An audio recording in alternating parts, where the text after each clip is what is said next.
పిల్లల కన్నా స్త్రీలను చేయలేదు. బిడ్డ కదలికలు తెలుస్తారేమో బిడ్డ చెప్పాలి. 6 నెలలు బిడ్డ గర్భంలో ఉంటే కదలికలు తెలుస్తాయా? తెలుస్తాయి.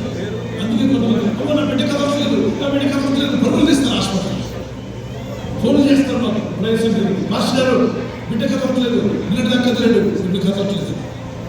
ఆయన ఏ భావంతో పడుతున్నాడు తెలియదు. అని సంబంధం ఏ స్త్రీ సంబంధం లేకుండా పరిశుద్ధులు జరుగుతారు. ఎందుకంటే గుడివెచ్చబెట్టి మనలో జన్మ పాపం కర్మ పాపం తీసివేయడానికి ఆయన జన్మలో పాపం లేనివాడుగా కర్మలో పాపం లేనివాడుగా ఈ లోకానికి రావాల్సి వచ్చింది. నువ్వు నమ్మినా నమ్మకపోయినా దేవుడు నువ్వు ఈరోజు నమ్ముతున్నావంటే యేసుక్రీస్తు జన్మించాలని చెప్తున్నావు.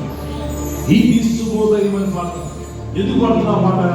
ఆయన శుభోదయం ఆయన లోకానికి వచ్చే మనం రక్షించడానికి గట్టిగా పాట వచ్చిన పాట ప్రార్థన ఆశీర్వాదం ముగించుకున్నాను. గట్టిగా పాట నీ ఆత్మరక్షణలో నడిపించదు.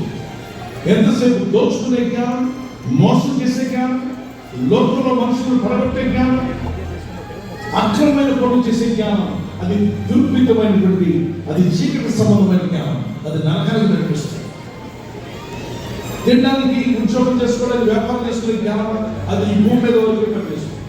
కానీ దేవుని ఆరాధించే జ్ఞానం, సత్యాన్ని గ్రహించే జ్ఞానం, ఎదుమందు పరమందు కూడా చనిపోయి వెళ్ళిపోయా కూడా నీకు ఆ జ్ఞానం పనిచేస్తాను. గట్టిగా చెప్పగలరా? జ్ఞానులు యేసు ఎదుర్కోవడానికి వచ్చారు. చూపించారు జ్ఞానం యేసు ఎదుర్కోవడానికి వచ్చారు. 7 రోజులు కలిశారు. ఓ రాజా నువ్వు